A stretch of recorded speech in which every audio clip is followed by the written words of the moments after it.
Dans cette vidéo bonus, les amis, on va voir ensemble un nouvel outil.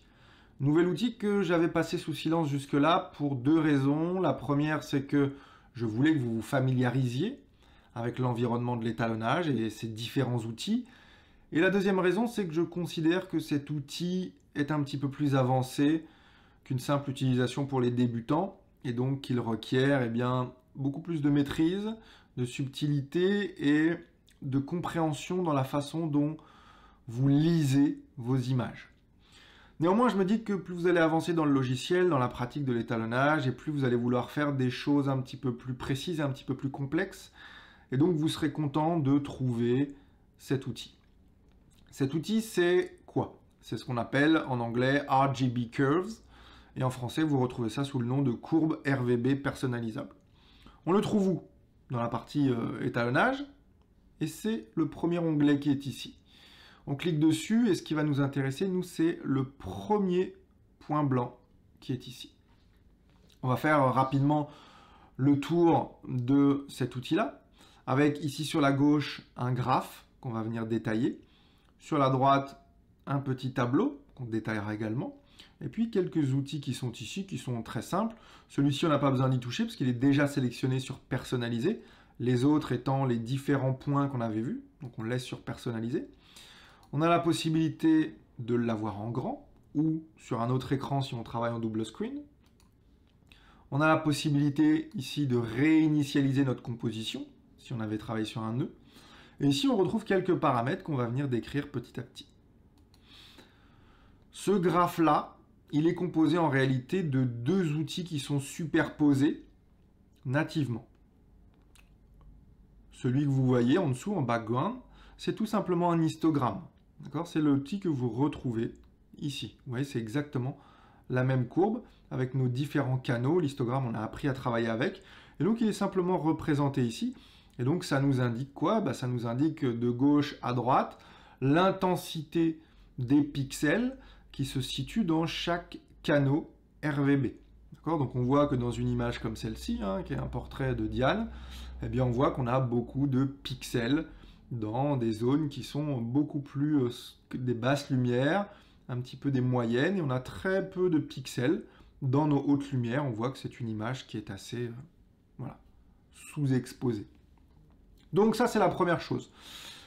Maintenant que vous avez vu que l'histogramme pouvait être affiché, je vais l'enlever pour que vous ayez une compréhension plus simple de cette ligne-là. Donc pour l'enlever, c'est tout simple, on clique ici, puis on va dans histogramme et on le désactive tout simplement.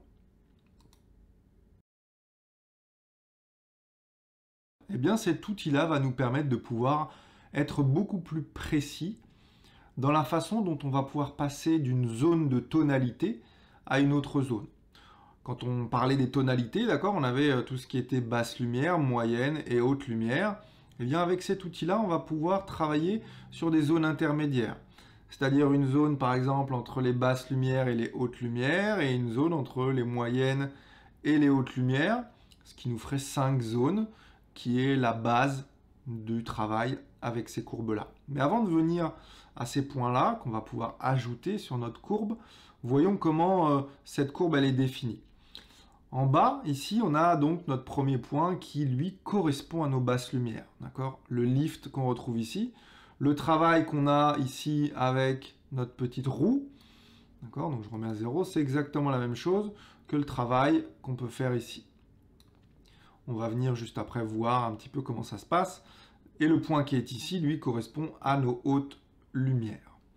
Donc, une chose qu'il faut comprendre, c'est que on a donc deux espaces. Le premier espace qui est ici sur la partie supérieure et l'espace qui est ici sur la partie inférieure. On va voir après comment rajouter des points sur cette ligne qui vont nous permettre de travailler différentes transitions.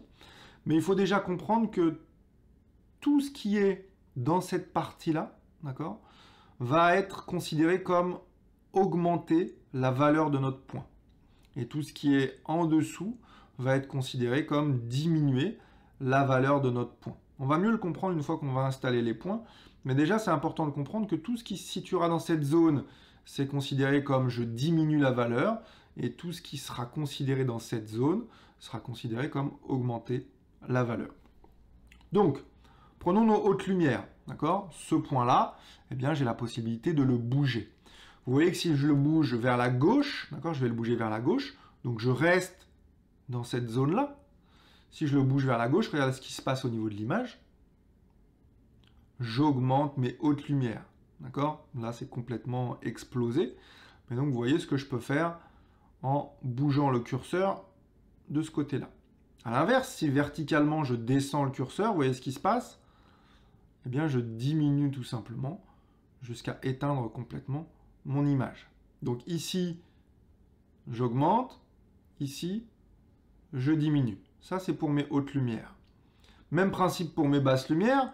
Si ici, j'augmente, vous voyez que j'obtiens une image qui est complètement délavée. C'est normal, hein, puisque j'enlève des basses lumières, j'enlève les noirs. Et donc, plus je vais vers le haut, ben, plus je me retrouve avec une image qui est complètement lavée.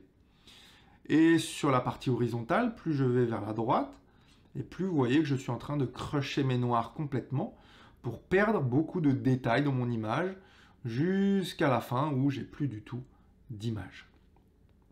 Donc ça, c'est la première chose à comprendre sur la façon dont nos basses lumières et nos hautes lumières interagissent avec ce graphe.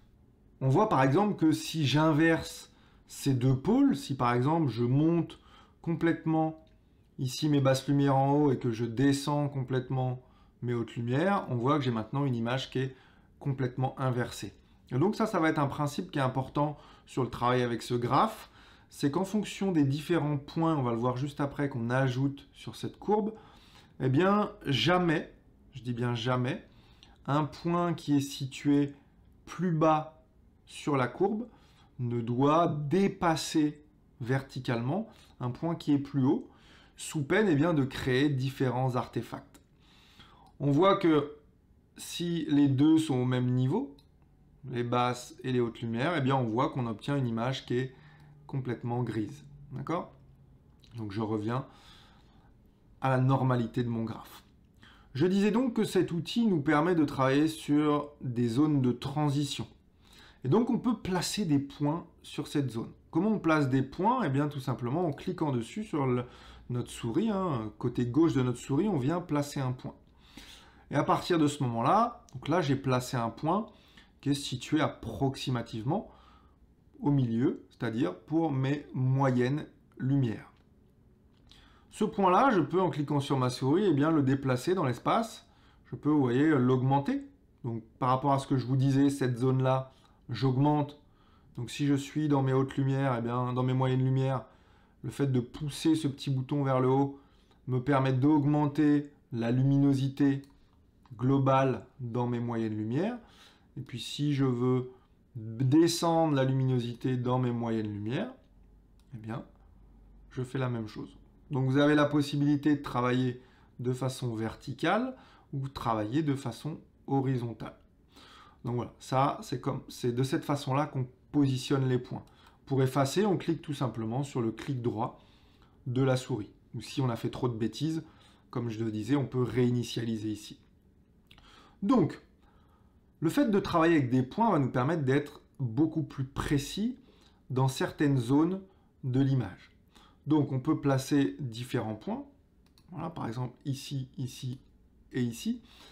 Et afin que vous puissiez vous repérer dans la façon dont je travaille moi, eh bien, on va donner des numéros. On va donner des numéros aux différents points. Donc, les basses lumières, c'est ce que j'appellerais le point numéro 1. Les hautes lumières, c'est ce que j'appellerais le point numéro 2. Les moyennes lumières, c'est ce que j'appellerais le point numéro 3. Ce point-là, que vous retrouverez en anglais sous l'appellation de roll-off, c'est-à-dire la transition entre les moyennes et les hautes lumières, eh bien, c'est mon point numéro 4. Et puis ici, ce point-là, qu'on retrouve en anglais sous shadow recovery, c'est-à-dire recouvrir les basses lumières, eh bien, c'est mon point numéro 5. Et donc, par rapport ici à ce qu'on avait, on a donc le point numéro 1, le point numéro 2, le point numéro 3. On vient rajouter un point en fait qui se situe ici, le 4, qui est celui-ci. Et puis ici, eh bien, on a notre point numéro 5. Et donc, ça va nous permettre de pouvoir être un petit peu plus précis en ce qui concerne le travail sur nos transitions. c'est-à-dire la transition qui est entre les moyennes et les hautes lumières, et la transition qui est entre les basses et les moyennes lumières. Donc c'est à ça que sert cet outil-là. On va le voir en détail, mais voilà, gardez à l'esprit que ça va nous permettre de pouvoir travailler. Voilà, par exemple, là, ici, sur cette image-là, eh bien, je pourrais vouloir... Vous voyez, si j'augmente, c'est pas très joli. Si je descends, je perds complètement les transitions et j'ai quelque chose qui est complètement plat. D'accord ? Donc sur certaines images, on peut vouloir voilà, venir travailler quelque chose qui est un petit peu plus souple pour pouvoir faire que les transitions soient un petit peu plus naturelles. Et on a également la possibilité de pouvoir positionner des points sur notre courbe de deux autres manières. La première, c'est de travailler avec le sélecteur, la pipette qu'on connaît déjà. Donc on va aller le chercher, ici le sélecteur. Et puis on va venir sélectionner une zone dans l'image qui nous intéresse. Et on peut vouloir le faire pour deux raisons. La première, pour protéger cette zone particulière. Je remets à 0. Je disais donc pour protéger une zone particulière, par exemple une teinte de peau. Et donc on va vouloir venir travailler les transitions sur ces teintes de peau pour pouvoir les protéger. Et la deuxième, ça serait l'inverse. Ça serait sélectionner une zone qui ne nous plaît pas du tout pour venir la travailler en priorité. Donc par exemple, sur les teintes de peau, il me suffit de cliquer sur la souris côté gauche de ma souris. Je sélectionne une partie. Et vous voyez que ce qui s'est passé ici, ça m'a positionné 4 points. Le point de luminance, le blanc, le Y, et puis mes canaux, le bleu, le vert et le rouge. Parce que ce qui est intéressant, c'est que sur cette courbe-là, on a nos indices mathématiques. C'est-à-dire qu'à ce point précis, là où j'ai placé ma pipette, ce point précis correspond à une certaine valeur de bleu, une certaine valeur de vert, une certaine valeur de rouge. Pour mieux le comprendre, ce que vous pouvez faire, c'est faire un clic droit. Quand vous êtes dans cette image, vous faites un clic droit. Et ici, vous avez affiché les valeurs RVB de la pipette. Donc on clique dessus. Et vous voyez que maintenant, quand je suis sur une zone particulière, on le comprend un petit peu mieux. On a nos valeurs RGB. D'accord ? Donc là, on sait que le rouge est à 194, le vert est à 147 et le bleu à 115. Et c'est bien ce que nous montre le graphique qui est juste en dessous. On voit que le rouge est celui qui a le chiffre le plus grand. On voit que le rouge est situé sur notre ligne en bas, le plus haut. Le vert est au milieu et le bleu qui est à 115 est en bas. Si je le place ici, j'ai également d'autres valeurs. Donc ça peut être intéressant. Sachez pour votre gouverne qu'en matière de couleur, le blanc absolu, c'est, là par exemple, je suis sur quelque chose qu'on pourrait considérer comme du blanc. Le blanc, en fait, il a une valeur de 255 sur mes 3 canaux RVB. D'accord ? Donc si vous voulez un blanc pur, je ne sais pas, peut-être ici on est à quoi ? Oui, même pas. Ici, on est bien en dessous. Un blanc pur, c'est 255 sur l'ensemble des canaux. D'accord ? Donc ça, c'est pour que vous puissiez vous en rappeler, ça va vous servir. Donc ça, c'était la première façon de pouvoir positionner des points. Et on va voir après comment travailler de toute façon avec les différents canaux. La deuxième possibilité que je n'utilise jamais parce que je considère qu'à partir du moment où on utilise un outil comme celui-ci qui est un peu plus précis, on n'a pas trop envie d'utiliser des outils par défaut, mais je vous le montre quand même, il est situé ici. Et ici, dans point de contrôle par défaut, si je clique dessus, il va m'afficher 6 points de contrôle. Voilà, on le voit. 1, 2, 3, 4, 5, 6. Et donc, on va avoir la transition entre les basses et les moyennes. On a 2 zones qui sont situées dans les moyennes, donc pour être encore un petit peu plus précis, mais c'est déjà encore un petit peu plus complexe. Et puis la zone qui est située entre les moyennes hautes lumières et complètement mes hautes lumières. Donc voilà, je vous le montre, mais je ne l'utilise pas. Maintenant qu'on a vu le fonctionnement global et la compréhension globale, on va s'intéresser aux différents canaux de couleurs. Ce qui est intéressant, c'est que si on vient délinker ici, on a maintenant accès indépendamment aux différents canaux. On va le voir, mais juste avant, je veux que vous compreniez que le Y, qui est la luminance, il faut faire attention entre la luminance quand on la travaille indépendamment sur un canal séparé et la luminance quand elle est globale avec nos différents canaux qui sont intégrés avec. Pour ça, regardons simplement le comportement de l'image avec les notions mathématiques. Si je descends ma luminosité globale, sur les teintes de peau, je suis à 118, 89, 70. D'accord? Je remets à 0. Je délink et je travaille simplement maintenant sur la luminance. Je descends ma luminance au même endroit. Vous voyez déjà que mes canaux ici, hein, le rouge, le vert et en dessous le bleu, sont là. Eux n'ont pas bougé. Et au niveau de mes indices mathématiques, je suis maintenant, voilà, on était à peu près ici, 134, 87, 57. On voit que de manière générale, la photo prise à l'instant est beaucoup plus saturée. Donc si vous travaillez simplement sur la luminance seule, vous allez obtenir quelque chose qui est beaucoup plus saturé. C'est normal puisque vos valeurs rouge, vert, bleu, elles, eh bien, ont été laissées au niveau maximal. Donc on garde toujours cette saturation. Donc ça, c'était la première chose que je voulais vous montrer. Maintenant, au niveau des couleurs, eh bien, les couleurs, il va falloir les mettre en relation avec ce qu'on avait déjà appris, c'est-à-dire les couleurs primaires et les couleurs secondaires en se référant à notre roue colorimétrique. Rouge, vert, bleu et nos couleurs secondaires, magenta, jaune et cyan. Et donc en fait, le comportement d'une couleur, en fonction de l'aspect créatif qu'on va vouloir créer, eh bien, va dépendre si on doit ajouter ou retirer de cette couleur-là. On avait vu dans le travail avec les corrections que quand on voulait ajouter une couleur, eh bien, on allait en direction de la couleur, et quand on voulait retirer de cette même couleur, on allait à l'opposé. Eh bien, c'est exactement le même principe ici. Si j'ajoute du rouge, qu'est-ce qui se passe? Ben, mon image, elle est rouge. Puis si j'enlève du rouge, donc je viens dans cette zone-là, toujours, la zone de diminution, eh bien j'obtiens sa couleur opposée, qui est le cyan. Et ça, c'est exactement la même chose avec l'ensemble des canaux. Le vert, j'ai du vert, et là, j'obtiens... Alors, je vais les faire indépendamment. Et donc, le vert, j'obtiens sa couleur opposée, qui est du magenta. Le bleu, du bleu, si j'ajoute, et donc du jaune, si je diminue. Donc ça, c'est vraiment intéressant parce que quand on prend en considération tout ce qu'on a dit jusqu'à présent, on peut travailler sur les canaux de couleurs indépendamment et puis sur des zones de tonalité spécifiques. Donc rien ne nous empêche, si par exemple on estime, hop, on va prendre une autre image, on va prendre celle-ci par exemple, on va aller voir Pierrot. Hop.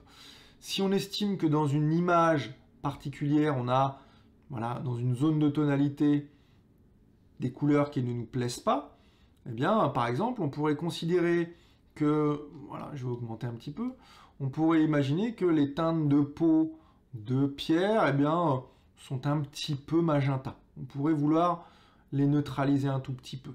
Donc, je pourrais aller sur le vert, puisque le magenta, c'est la couleur opposée du vert. Je pourrais aller mettre un point ici. Pourquoi ici? Eh bien, tout simplement parce que les teintes de peau eh bien, sont situées dans les moyennes lumières. Et je pourrais tout simplement eh bien, augmenter un tout petit peu pour neutraliser. Voilà, j'augmente un tout petit peu les teintes de peau. Et donc, j'obtiendrai un avant-après qui nous donne un look qui est complètement différent. Donc, bien évidemment, ce look, il est un tout petit peu plus vert, c'est normal, j'en ai rajouté. Mais pour styliser une image, eh bien, ça peut être intéressant pour lui donner un look spécifique par rapport à une heure spécifique de la journée ou ce qu'on cherche à transmettre comme message. Ça peut être intéressant. Donc là, on est vraiment, on le voit, on est vraiment sur quelque chose qui est, on va faire ça, sur quelque chose qui est magenta. Et là, eh bien, on a ajouté quelque chose qui serait plus de l'ordre eh bien, du teal and orange, qu'on appelle en anglais. Donc voilà, je pourrais rajouter un petit peu plus de bleu, mais c'est juste pour que vous compreniez le principe. C'est-à-dire qu'en fonction d'une zone particulière, eh bien, vous venez ajouter des choses spécifiques. Sur quelque chose comme ça, on va rejoindre l'ami Xavier, eh bien, donc là, mes images, moi, elles sont déjà calibrées.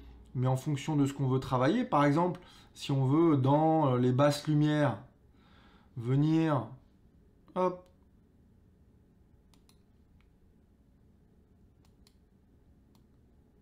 voilà, ajouter un petit peu de bleu dans mes basses lumières pour lui donner un autre look, eh bien, je peux faire exactement la même chose.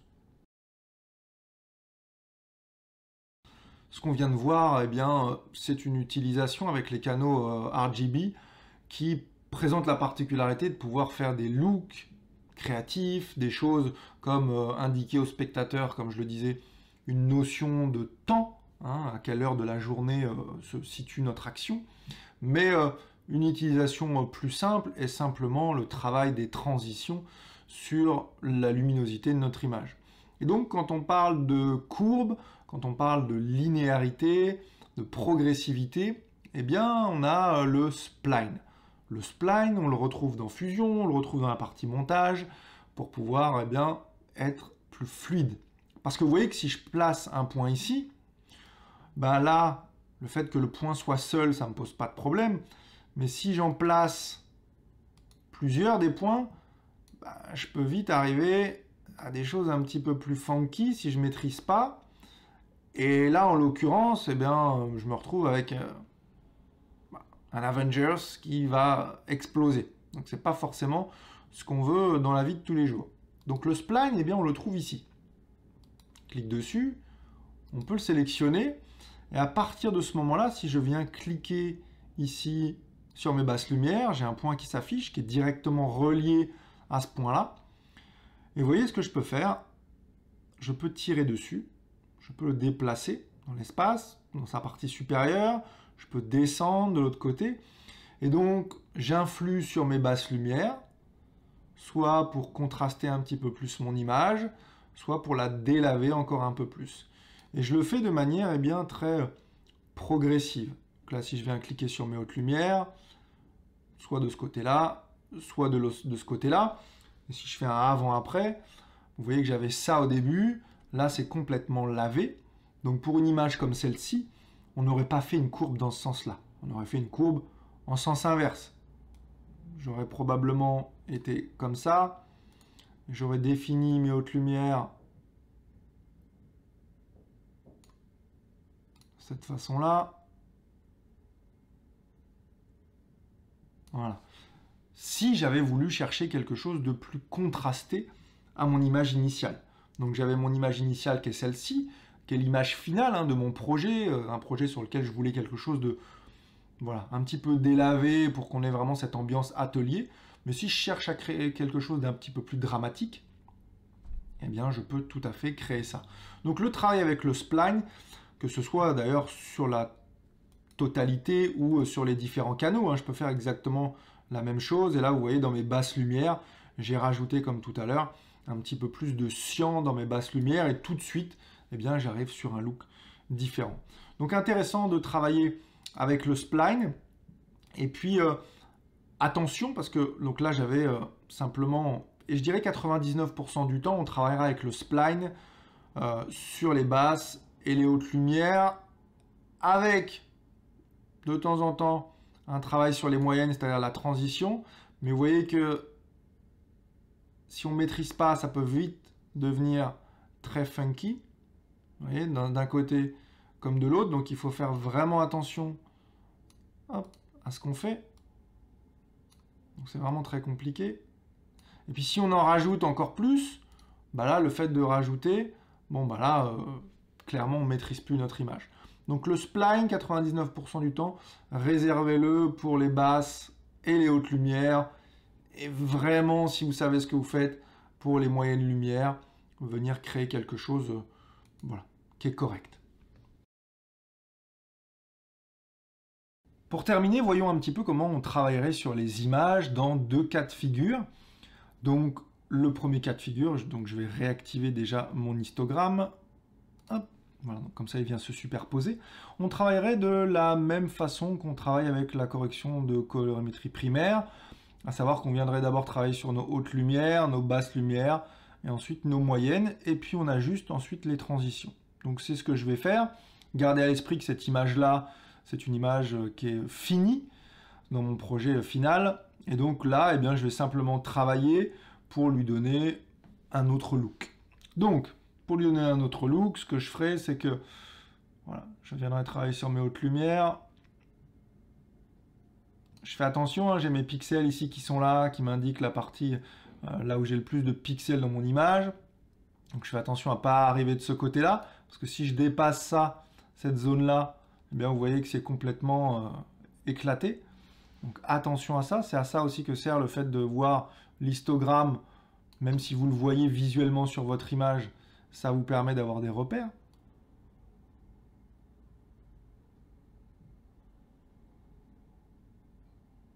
Voilà, quelque part par ici, c'est pas mal.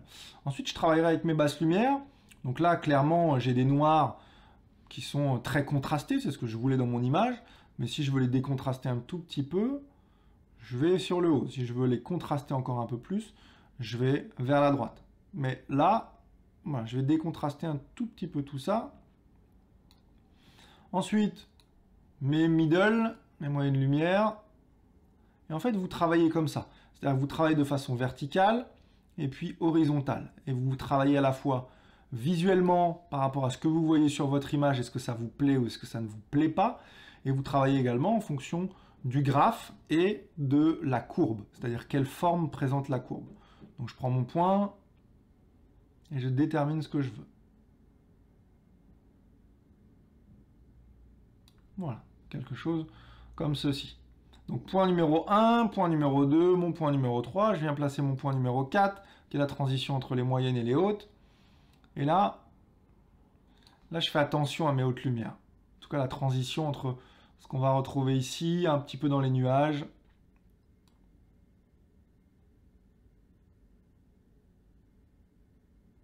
Donc voilà, je gagne un petit peu ici.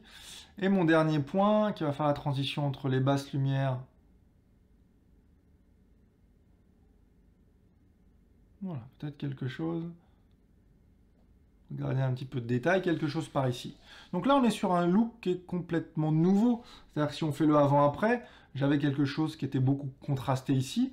Et là, je suis sur une image qui est beaucoup plus délavée, mais qui est parfaitement lisible. C'est-à-dire qu'il n'y a rien qui choque dans cette image. C'est un look qui est différent de celui-ci, mais voilà, c'est un look qui est complètement lisible. On voit qu'on a gagné des détails, par exemple, dans ce projet-là. Dans cette version-là, on a gagné des détails comparé à ici, au niveau de notre ciel.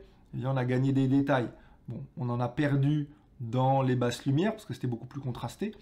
Mais vous voyez que ça nous donne un nouveau style. Et donc, voilà, manuellement, eh bien, j'aurais travaillé de cette façon-là. Donc toujours, vous travaillez sur vos hautes lumières, comme d'habitude, hein, les hautes lumières, les basses lumières qui sont ici.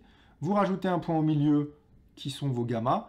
Et puis quand vous voulez rajouter les transitions, d'abord la transition sur les hautes lumières, et ensuite la transition sur les basses lumières, ce qui vous fait une petite courbe à 5 points, qui est déjà très très bien à ce niveau-là de la formation.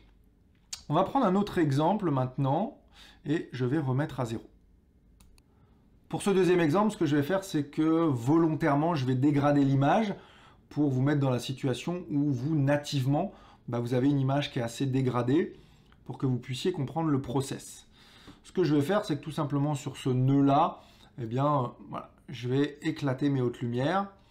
Et donc, je vais rajouter un nœud et on va travailler sur ce nœud-là qui serait notre nœud natif, on va dire, si vous aviez une image qui présentait ces caractéristiques-là.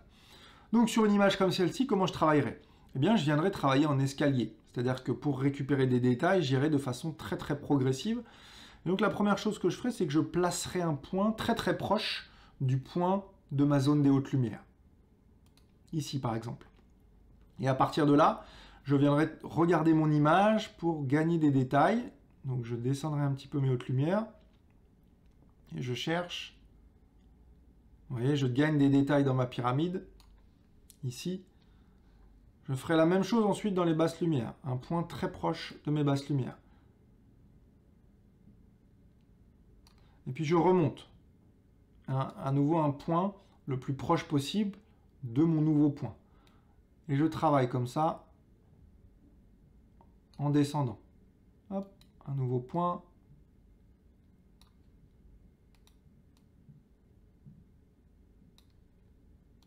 Et on poursuit comme ça, visuellement, pour ce que ça nous intéresse.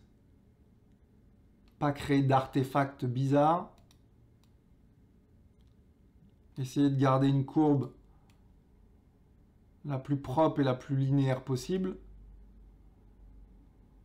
Voilà. Donc on se retrouve avec une courbe voilà, qui est un peu moins linéaire que ce qu'on a l'habitude de voir. Mais pour une image comme celle-ci, voilà ce qu'on peut récupérer. Donc on a le... Alors je me suis trompé. On a le avant et on a le après. Vous voyez? Donc, bien évidemment, toute cette partie-là, on ne la récupère pas parce qu'on n'a plus de détails, on est complètement explosé et donc quand il n'y a plus de détails, eh ben, on ne peut pas le récupérer. D'ailleurs, vous le voyez, ce que je vous disais tout à l'heure, au niveau des indices mathématiques, c'est que quand je place ma pipette à cet endroit-là, j'ai 255, 255, 255. C'est mon blanc absolu. Donc il n'y a plus de détails. Donc ça, je ne le récupère pas. Par contre, sur cette zone-là, vous voyez qu'on est à 245, 242, 239, et donc on a encore du détail. Donc sur un avant-après, eh bien on récupère quand même quelques détails dans la pyramide. Mais c'est ce que je vous disais, sur un exemple comme celui-ci, on ne fait pas de miracle. Donc si vous avez un plan comme celui-ci, que vous voulez absolument le mettre, bon bah sachez que vous ne pourrez pas faire des miracles, sinon enlevez-le complètement.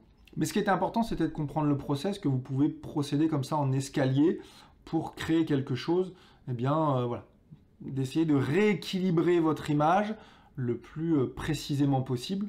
Et ça, avec de multiples points, eh bien on peut arriver à faire quand même voilà, quelque chose. Voilà les amis, on va s'arrêter ici pour cette vidéo bonus.